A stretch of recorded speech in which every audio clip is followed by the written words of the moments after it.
Okay, hey everyone, I'm Keisha White. I am founder and creative director at White House Branding Studio. We help companies create a lead generating digital presence that helps them stand out and attract more high caliber clients. So, if you're interested in working together, make sure you click the link in the description with this video and you can get details on working with us. So, in today's video, I want to talk about brand archetypes. And this is something that I have brought up in a few of my videos already when I've talked about brand strategy and when it comes to like developing a personality for your brand. So I wanted to go into the archetypes in detail a little bit more to just talk about what the 12 brand archetypes are, what they mean, and how you could possibly use them to help develop your business and your brand personality. And when I say, well, at least let me go ahead to the intro slide. So first, for what is a brand archetype? It's basically a symbolic representation of a certain personality or character type that a brand can embody. And so it's based on Carl Jung's theory of archetypes, which suggests that certain universal patterns and themes are ingrained in the collective unconscious of all humans. Like we kind of like for every person that we meet or almost every brand that we encounter, we kind of associate a certain personality with them is essentially what that means. And then there's 12 typical personality types that we tend to categorize everyone into. And so in the context of branding, the archetypes really can help as a framework to help sort of shape a brand's values and their identity and their behaviors. So it's more like a tool that can really assist someone. So like, let's say they were maybe having a little bit of trouble trying to uncover their brand personality and they aren't really sure what it should sound like or what, I don't know, how can they best make their brand resonate with others? Then the archetypes are a good tool to help to start to develop some ideas for what brand personality can your brand embody. And then from there, you can use that personality, like I've mentioned in previous videos, to go ahead and do your visual aspect of your branding to make sure that the visuals speak to that brand archetype of personality, and then also to make sure the messaging speaks to that brand archetype of personality. So there's kind of like two tiers two sides when it comes to putting your brand out there in the public. When it comes to defining the personality, you put it out there through the visuals and how you present yourself visually with your colors, your imagery choices, the design, layout, and all of that. And then you put it out there messaging wise when it comes to how you write about your business and your marketing, what you write on your website, what you write in your decks and your proposals and things like that. And so to get the clarity on like what to say, how to say it, how should you look, how should you present things visually, it's good to be clear on your brand's personality. So this way you can do something that's going to be unique to you and to your business. So if you're kind of having trouble again, like figuring out what is my brand personality, then going through these 12 archetypes could start to kind of get your wheels turning and to give you some ideas. And I've encountered some businesses or brands where they kind of just already know what they want their brand personality to be right away. So they don't necessarily need to consider archetypes, but the archetypes, like I said, are kind of more if you're having trouble figuring out pinning down your brand personality and you just need a little help and a little guidance. And so the first brand archetype is the innocent.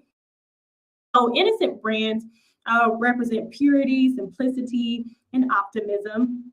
Brands associated with the innocent archetype evoke feelings of goodness, safety, and even nostalgia. And so a couple of brands that are examples of that, one is Burt's Bees. And so with the brand for Burt's Bees, it is very natural and just trying to position themselves as very fresh. Like this, even the way they did this photo here, she definitely just has a nice smile, like a nice, youthful, fresh appearance using their natural chapstick here. So it goes with that whole like innocent feel, look and feel, and that just natural, gentle by nature, for nature, for all, our do better standards. So it's just very fresh, very innocent, very a do-gooder almost type of brand is what they are positioning themselves as.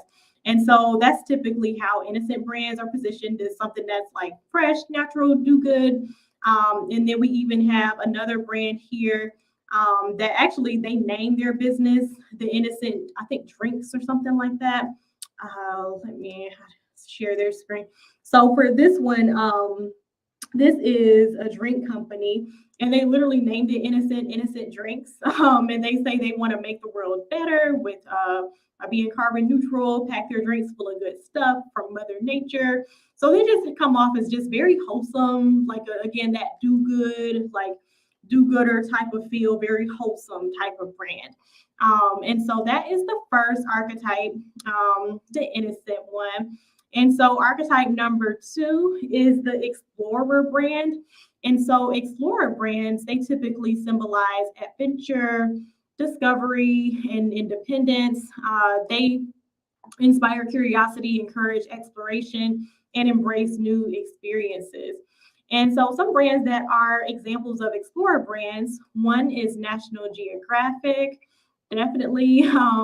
National Geographic definitely has that explorer feel because they are always informing people through their articles, and even I believe they have trips now that they take people on, and everything, their content, their video content, everything. It's all about learning, expanding your horizons, trying new things, getting exposure to something new, going on an adventure. So it definitely feels like very that explorer adventure type of personality or archetype. And then we have, of course, any brands that are dealing with going actually on an adventure, the gear that you need, like REI is definitely one, because as you can see, they are positioning themselves as like, okay, you can go out and camp all day, be out here on a beach on an adventure with us. Like you can see the explorer personality coming through in the photography here. And then even someone in their logo too, because the way there's the tree in the mountains, like to use their gear to get out in the trees in the mountains to go out and see it. So they definitely did a really good job of pulling that explorer look and feel into the logo and the photography on the website. And just showcasing the gear in like real life settings to kind of show like, okay, this is how you can use our gear to really go on adventures. So they did a really good job with this here. And then some other ways that some brands use the explorer personality type or archetype type is if they kind of encourage people to try something new. I even saw Starbucks kind of put into the explorer personality, but in a different way, because the reasoning for it, the person said, was that they encourage people to like try new drinks. And they always were keeping the coffee fresh and getting people to try coffee in new, like innovative ways with all these different drink flavors. So I was like, that's a creative way to look at explorers. So if it's some kind of brand that's encouraging people to try new things, go out and experience new things, they can fit into that explorer archetype category.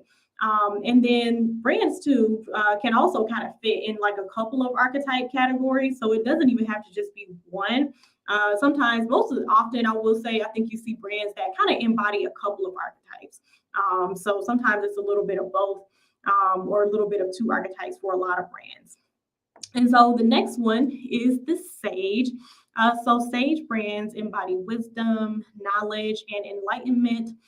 Brands associated with the Sage archetype provide expertise, guidance, and thoughtful solutions. So a lot of times, this is what a lot of my clients' brands fall into when I work with clients in the consulting space. They are always wanting to give their clients really good solutions, wanting to come off as wise, like they are really have some great information and great value to offer to their clients, and very knowledgeable. So a lot of my clients fall into Sage. And so we have TED is a brand, the brand that's associated with TED Talks. This is definitely a Sage brand for sure. It could almost maybe be an Explorer brand because they're exposing people to new ideas. But they're doing a lot of teaching, with teaching people new things and coming off as wise with all these experts who they put on stage to teach us new things in the TED Talks. So this is definitely a Sage brand. And then we have a consulting firm here, which kind of falls into, like I said, a lot of my clients in that consulting space. So this is a consulting firm called McKinsey and Company. And they have their list of capabilities as a firm here for everything that they offer. They offer all these items here: people or organizational performance, risk and resilience, sustainability, transformation. And they are positioning themselves as experts in these areas, kind of sharing how they are going to teach you about AI, future of HR with that, peek at the future of health and wealth with our economy. They have the blog with all the information here on the blog. So a lot of consulting firms really, really, really definitely fall into that sage wisdom category because they're trying to really sell people on solutions and on their knowledge. And so the next brand is the Hero brand. So this one represents bravery, strength, and triumph. And so hero brands inspire and empower their audience to overcome challenges and to achieve greatness. So they're almost kind of like almost an inspirational, like motivational type of brand is what you get with the hero brands. And so Nike definitely fits into that with that tagline of just do it. I was going to say let's do it, but it's just do it. But yeah, but with the whole let's do it thing, like they are really pushing people to like push your limits athletically, like get out there, go for the run, go for the walk, whatever you're trying to do, play the sport. So they definitely have that hero, like inspirational, encouraging type of brand.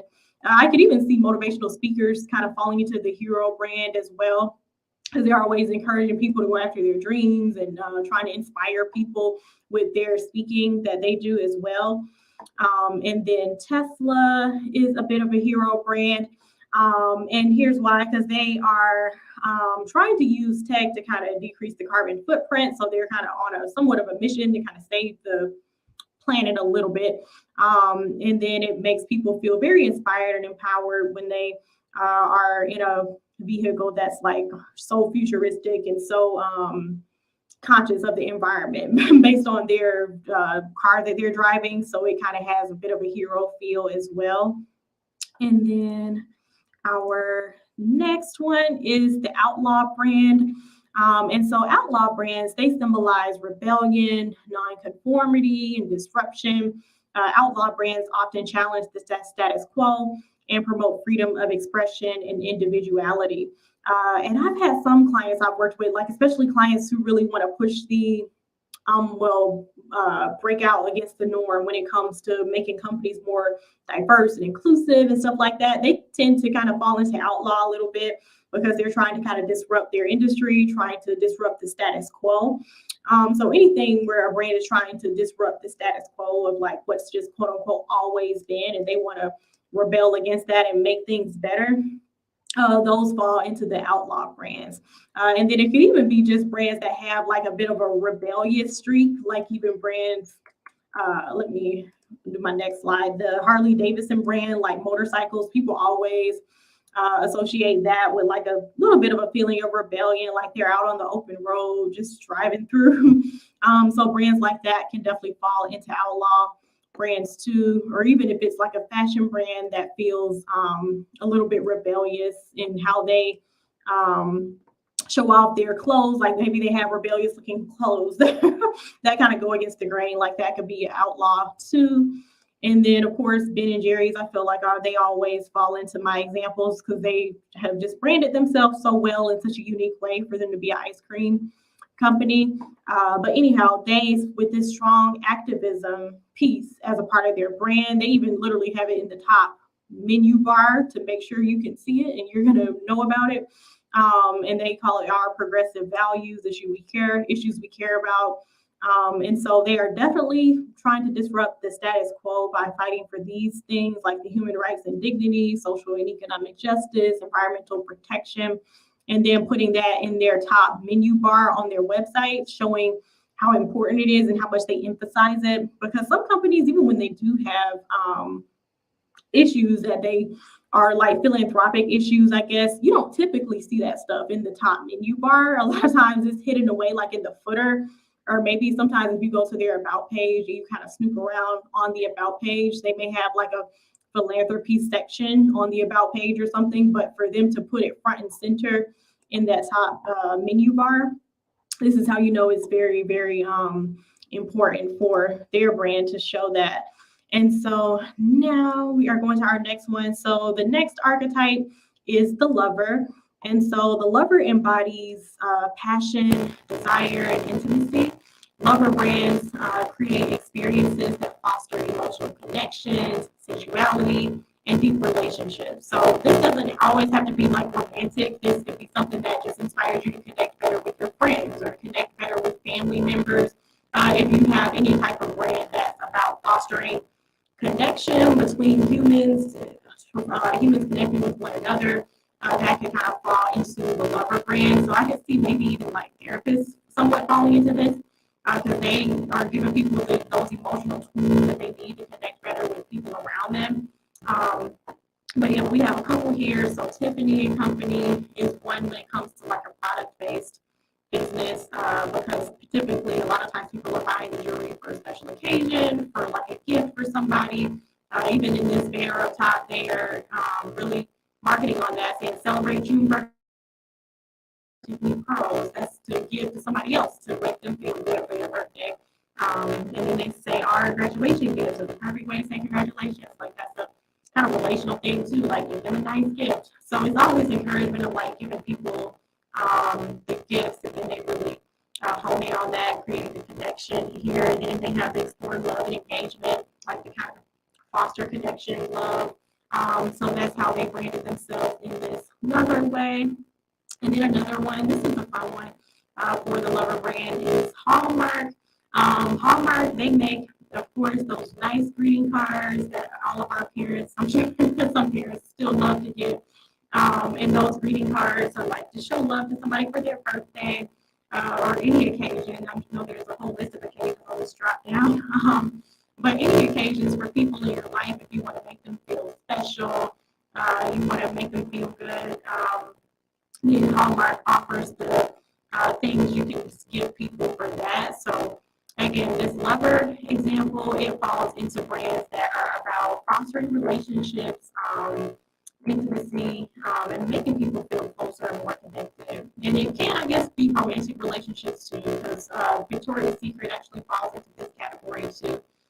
So because that's more on the romantic side. But again, it could be friendships or parents or family, kind of like a Hallmark type of brand, or it could be romantic too. So our next one is the Jester. So I do sometimes have clients who fall into this because they say they want their brands to feel fun or feel playful. They don't want to feel stuffy and uptight, even though they are consultants. So oftentimes that would kind of make that type of client like a mix between like a stage brand, a wise brand, and a fun gesture type of brand. So then we end up creating a design that still feels kind of exciting and fun, but still polished and professional when it comes to clients like that.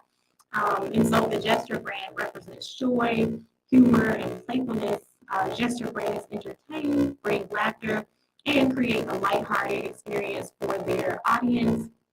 And so gesture brand examples, M&M's is definitely one. They always have these fun colors. The little M&Ms are talking, trying to say little clever things to make people laugh on the commercials and all of that. Even the photography here just makes people feel like, okay, you're going to bring them and have fun. Like this is like people kind of getting together, enjoying themselves. And then even this artwork here, all these little words switching around, fun colors switching around. It just feels like a very fun and light website with the way they present themselves, and then the variety of colors. All these bright, bold colors definitely feel more fun as well. And even this picture right here at the top with them laughing, that's the ultimate, like showing like, oh, they're just laughing, having a good time together. So it really, really feels like a fun, oriented brand. And then another example of gesture is Geico. Because this little gecko is always in a commercial saying something, trying to be clever. Even the example of like the It's Hump Day commercial, I totally forgot about that commercial, but as I was doing research for this, it reminded me of it. So I remember that it was like some commercial with like some camel talking about Hump Day. It was supposed to be kind of bringing some humor into insurance. So it definitely puts a whole different spin on insurance when you have this little gecko mascot kind of walking around, and then the way they do their commercials with the humor and kind of the lightheartedness that they put in their commercials as well. And then the next one is the caregiver archetype. So for this one, it symbolizes compassion, nurturing, and support, almost like a kind of mothering feel, which is why we have the mom and daughter photo here. And so a caregiver brand prioritizes the well-being and assistance of others, offering like comfort and offering guidance. And so a couple of examples for that. So Johnson & Johnson is an example because their brands are all about, all about care. Even this picture here, it feels like, okay, he's kind of supporting his partner here.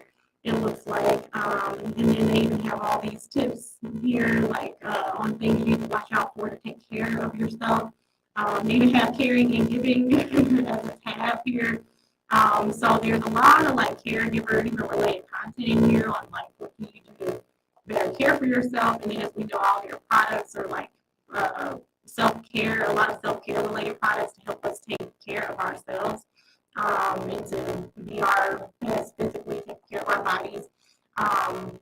Then we have Tom's Shoes is an example of a caregiver because they have that, I like that philanthropic mission. I almost would maybe peg them in innocent, so they might be an innocent and maybe caregiver because they have this whole, what's the cause that they have for each percentage of their sales, they donate us percentage. So like we're good, you help find mental health resources for many of the people who need them.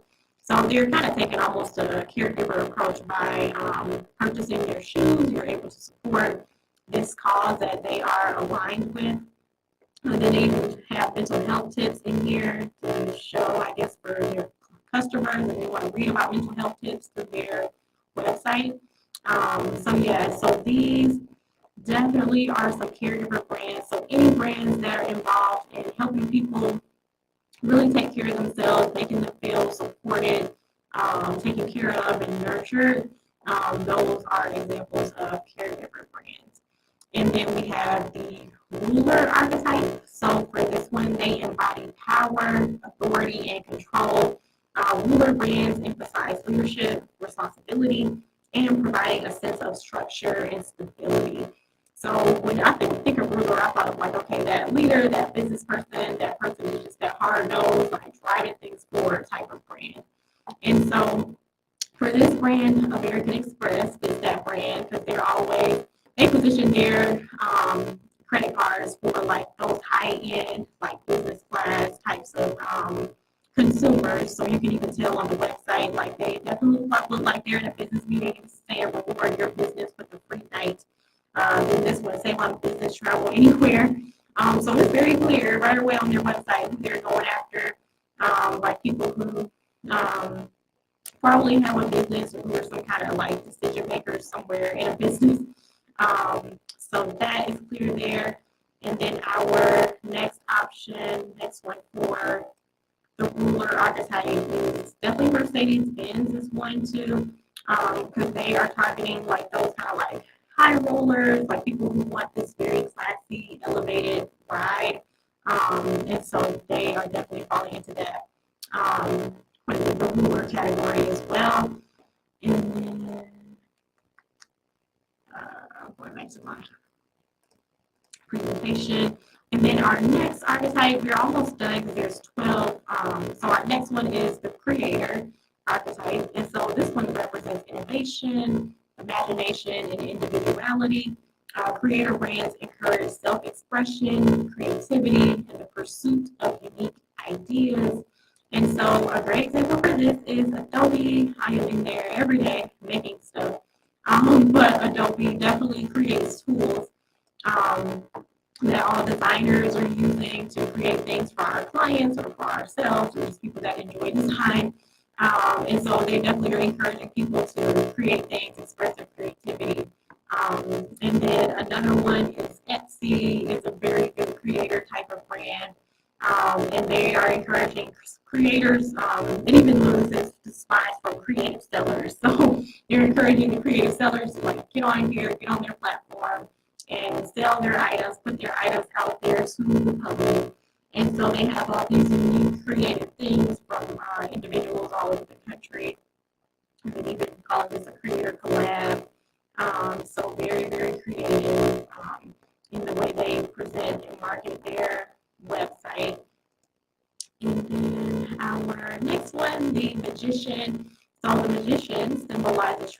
transformation, inspiration, and mystique. And magician brands provide transformative experiences, offer solutions, and inspire change. And so magician brands actually, if brands have like a kind of spiritual approach to what they do, those tend to fall into magician brands. So like if they kind of have a little sense of spirituality underlying in what they do, that definitely falls into the category. And then of course Disney is definitely one, like any brand, that whole imagination type of world, with like any animation and stuff like that, where it's in a whole magical or other creative world, like Disney definitely falls into that magician type of feel. And then we have this other brand. I used to see them on Instagram. I haven't seen it much lately, but it's kind of like a somewhat of a spiritual, new age type of store called House of Intuition. And they definitely feel very mystical with the astrology and their candles and crystals and moon things and all of that stuff. So it definitely feels very mystical, very magical. But even traditional religions, I still see definitely can fall into this category as well. And then this is our final archetype. So we have the every woman or every man. They call it the every man, or it could be the girl next door. I've heard different names for this one. But this one just embodies relatability, inclusivity, and like down to earth values. So this is like the brand that's going to resonate with the everyday person and their aspirations and the aspirations of their audience. So this is kind of like that girl next door, down to earth type of brand. And so, of course, Target falls into this because everybody loves Target. And they give that very good, just things that everyday people would need. And like, of course, everyday people, they're ready to go to the pool right now in summer. They want to cook out. So their audience, they're not audience, their whole website really is just tailored to speak to what the everyday person would probably need right now. Even the way they have luggage up here, because they know people are probably going on summer trips. Sunscreens, you need to put that sunscreen on if you're spending more time outdoors, outdoor furniture. They literally have the whole like summer list just covered here right at the top of the page, because they're kind of speaking to like what's the everyday person needing right now. And so that is a very good example. And then another brand that is fitting the everyday person, and honestly, this is more after their rebrand. Because as we all know, Abercrombie was not always inclusive. But now, after they rebranded to be much more inclusive, it definitely feels very girl next door, guy next door type of brand, with people with these kind of laid back, classic outfits on, very looking like you might see them walking down the street, or on vacation. You may pass someone wearing one of these outfits or something like that. So they are looking very much girl, guy next door in the way they are branding now, to just be more inclusive and to just appeal to everyone. And then it's even kind of speaking to maybe people on vacations and beat the heat in their getaway shop, like what people, the everyday person may want to gear up and prepare for what they're going to wear off on vacation. So that is our last archetype. And so when it comes to deciding again for archetypes for your business, you want to make sure you consider multiple archetypes. Your brand doesn't have to just fall into one, because oftentimes companies end up falling into multiple categories with this, which is typically normal. And so as you're trying to choose which one is right for you, you first want to define like what is your goals for your business, like what ideal clients are you trying to reach, what type of sales you're trying to make, who do you want to sell to, like what level of service are you trying to position yourself on, and then you want to make sure you are clear on like what are your brand's values going to be, like what things are important for your business to represent, and what is the overall purpose of the business, who is your, like I said again, target market, and all of that. Once you're clear on all of those things, then that will start to reveal the type of archetype that your brand is going to fit into. Because like let's say it's important for you to give back or something, then maybe the caregiver, well not caregiver, I forgot which one was a give back type of brand. I think you might have been a caregiver. Yeah, the caregiver, that was it. So if it's really important for your business to give back, and you define that as one of your brand values, then maybe the caregiver brand is going to end up being right for you, or maybe you want it to feel fun when people hire you to come in and do like a workshop or a presentation, then maybe the Jester brand is right to fit that in.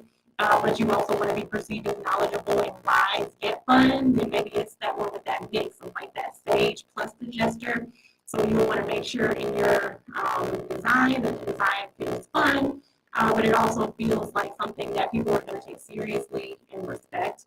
And then also in the website copy, you want to do that. So it's okay to be like if you're trying to position yourself as like a Jester / stage brand, it's okay to be a little bit fun in your website copy. Like it doesn't have to talk all dry and super just rigid the way maybe a typical sage brand would talk. Like you can maybe put a little humor into your website copy, and that's okay. I'm trying to think some other examples of how this could come together. If you're kind of more of a hero brand and you really want to motivate, you want to inspire people with what you do, you want to make sure that comes across, but maybe you have like very aspirational or inspirational photography, or maybe, I don't know, it just is going to depend, I guess, on what you do when it comes to what is an aspirational photograph for your brand. But if you are clear on what you do, you can kind of define like what can I do for photography to feel aspirational. And then for your copy that you may write about your business, you definitely want to write it in a way that feels inspiring, that feels motivational, to really inspire your audience. And what else? If your brand is really inspiring people to come together and foster good relationships with one another, maybe you want to have photography on your site that has people, families talking and smiling and having a good time together. Like that's the kind of photography you want to have to create that feeling. And then in your copy, you want to speak to that in the website copy or in your marketing copy too. You speak to like our mission is to help people to come together and have great relationships or just whatever it is. But first, again, you have to be clear on what is the overall mission of your business, what are the values of your business, who are the kind of clients you want to serve, like what's your positioning going to be in the market, like are you going to be kind of like a kind of premium option or the kind of everyday option or just what is that going to be? And once you have clarity on those things, then that'll kind of help you to identify like, okay, which brand personality is my business fitting into? And then by doing a little more research, even if you wanted to research the brand personalities that fit you the most, if you want to research those a little bit deeper, you can get ideas for like photography ideas and even website layout ideas and ways that you write your website copy. So all this is about is just figuring out what makes you unique as a business and then uncovering that unique personality of your brand and then putting it out there in how you present yourself visually and also in your written materials that you write to represent your business. So hopefully that was helpful. I wanted to cover the archetypes in detail because I know I mentioned it a few times when it comes to developing your brand personality. So now I have a video up. So if anybody ever asks, what are the brand archetypes or brand personalities, I have a whole video now to go over it with examples. And again, this is useful for if you're kind of having a little bit of trouble defining your brand personality, kind of going through these and discovering which one aligns best with your business helps you to get some clarity on it. And will kind of give you some ideas for how you can position yourself, how you can promote yourself in a unique way in your industry. So if you want to work together for branding and website design, I am booking spots for summertime. And then if you do want help crafting your messaging a bit better and you want a professional copywriter to write it for you, I offer that as an add-on too, and I'll bring in a vetted professional copywriter, and I want to go live with one of them one day too. But we'll bring them on to help you get super clear on that message and to write it all for you. And then I also do the strategy session for you as well to kind of kick off the project and to get clarity on like, okay, this is how we're going to bring it visually. And then the copywriter will do the piece like, okay, this is how we're going to speak about your brand in the writing and in the messaging. And then it can come all together in a new polished website or any other marketing materials you may need to add on. So if you want to find out more about that and my design process and how the copywriting flows into it, then make sure you click the link in the description with this video and you can get all the details on working together and you can schedule a complimentary strategy session. We can talk. all about what it would be like and what you need in your business. And I can recommend the option that's going to be the best fit for you. So thanks so much for checking out the video, and I will see you in the next one. Bye.